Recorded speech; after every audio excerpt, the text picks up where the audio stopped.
Alright, bismillahirrahmanirrahim. Assalamualaikum warahmatullahi wabarakatuh. So today, welcome back to this video.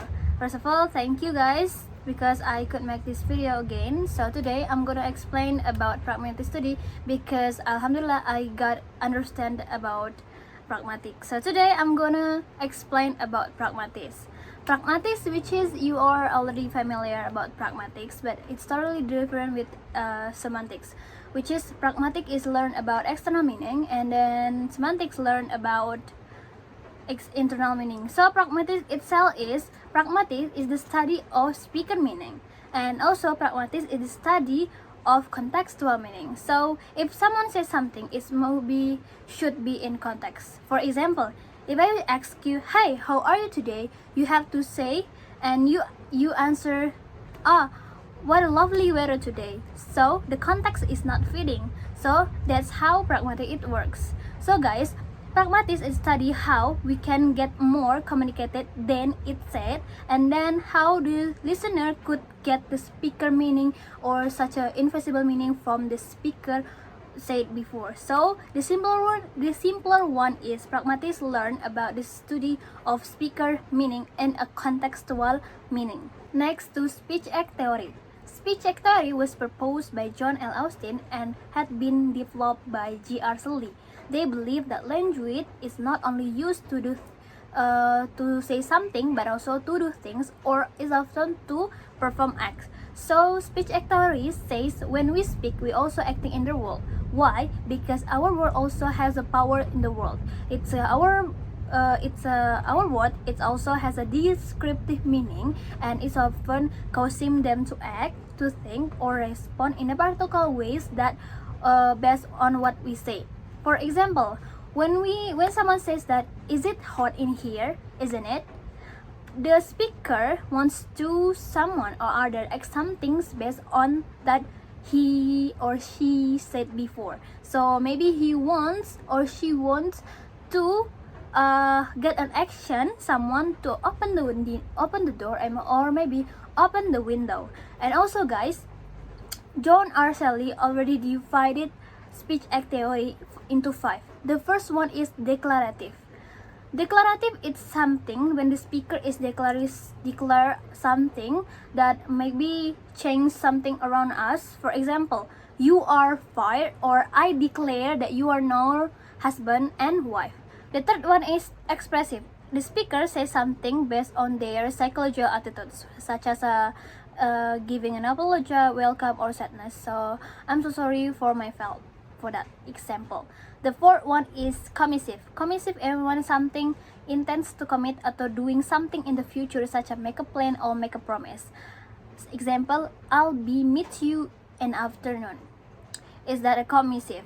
So next one is a directives. Directive is when the speaker says some things to ordering suggestion or to do something, such as "You have to go to the doctor because you get a headache," such as like that. That's directives. That's already 5 kinds of speech act theory that already divided into John.R Searle.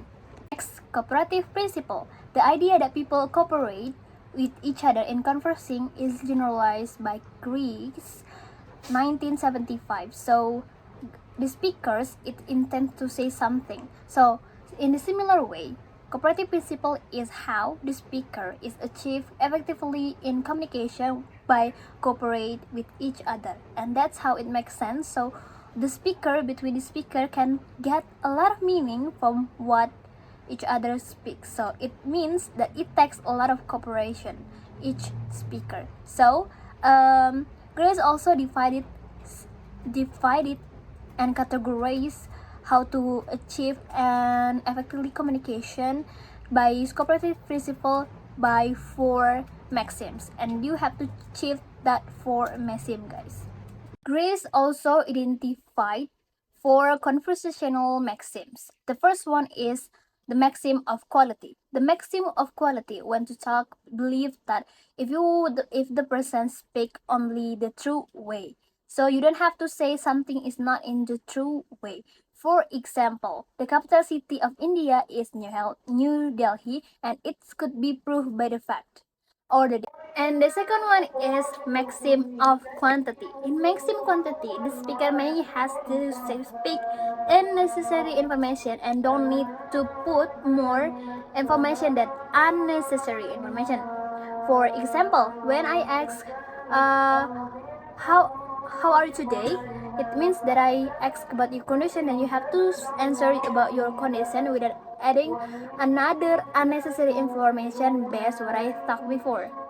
And the third one is the maxim of relevance. The maxim of relevance is the speaker when you just say on the point.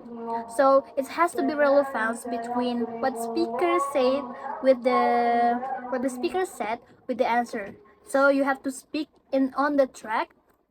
And this maxim help us to communicate in the on the track and of course in the context about. And the fourth one is this maxim of manner.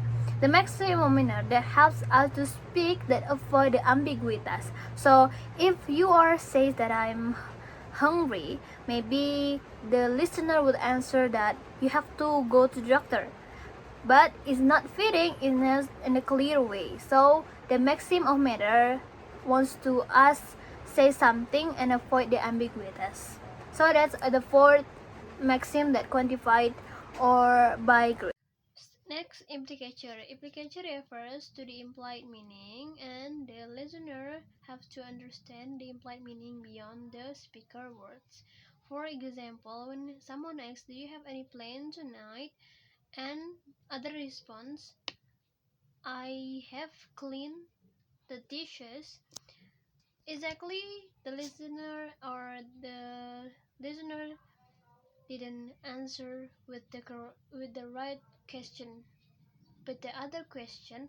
But in that sentences, it has a meanings that he or she cannot or have any other plans. They don't want to bother or disturb the other plan or to do things today because they have to wash the dishes. And that's how indicator works. Because the indicator we have to understand about the meaning beyond the word without said in direct way.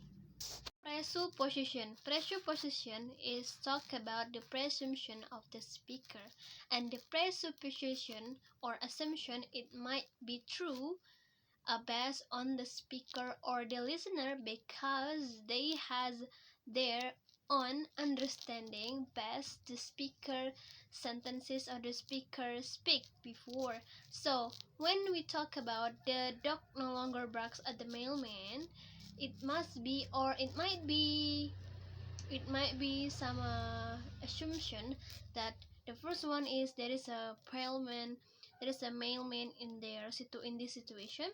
The speaker presupposes dogs can bark. The speaker presupposes a bark can be directed at something. The speaker presupposes dog can mailman exist. That was presupposition, and of course assumption between other with us or someone with others will be different, but it's always assumption that assumption or the presuppose it to be true. The last, politeness strategy. As a human being in a social context, of course, we need communicate with each other in the right way and so we can achieve effectively in communication, and that's how politeness works in this session. So this comes up with a particular focus on how and why we are have to be polite to each other, because in politeness we try to say something in a polite way, of course, so all the speaker meaning can achieve easily, then it could be achieved effectively in communication. And in Politness theory, there is two kind of phase. The first one is positive phase and negative phase. Based on Garman 1955, phase is not defined as a phase like this, but phase is such a public image self for ourselves, it indicates that someone that has a positive face is someone that needs to be saved, that people accept her or his to be someone's like good or some things like they accept it. And someone who has negative face is someone who keep their own manner on, they want to accept as a independent, and also in that right they has their own rights. So politeness strategy also has four types. The first one is bold on record. And the bold on record, we speak to the point and don't use any additional language, because in its type we know the listener well, or we have a kindship. So like a wake up, like this. It could be used in a bold on record. The second is this, and the second one is positive politeness.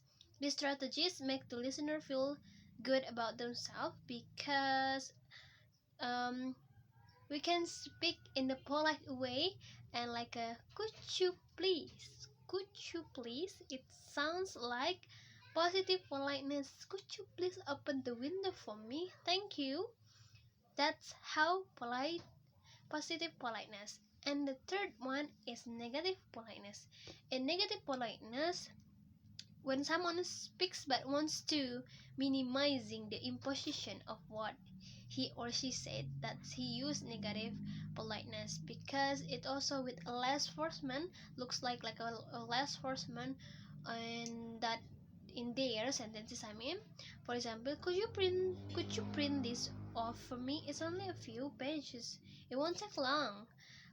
Maybe they don't say bad thing or negative sentences, but on that sentences, as you aware or not, they it has a less of forcement, and it's minimizing the imposition, what based on what the listener would be answered then. And the last one is off record strategy. This involves some serious indirectness. So if, for example, if someone, the speaker says that do you have a free chair here, and the listener knows what the speaker said, they or she want to sit next to you, and he or she needs chair to sit down, so the listener must answer with here, the chair, here you go. Without the first speaker says that I need a chair, he or she just asks, do you have a free chair? But the listener already understand about the speaker said before.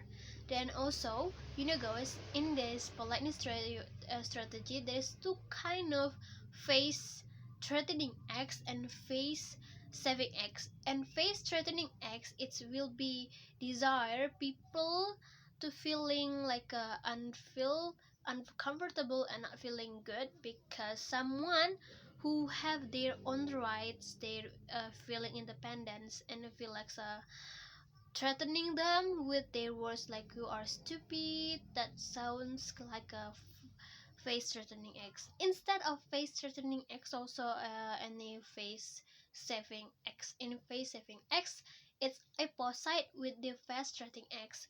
When someone says that I got my new car, and other person this one, wow, nice to you, good job. That's how for a face saving X works. So it's totally different with face saving X, face threatening X with face saving X. So the simple one is politeness strategies once the speaker help actively in a polite way in the communication, and of course to avoid conflict that maybe appear because the relationship between the speaker and listener is not good well. Okay, I think you could get a beautiful insight in your mind, and thank you. Wassalamualaikum warahmatullahi wabarakatuh.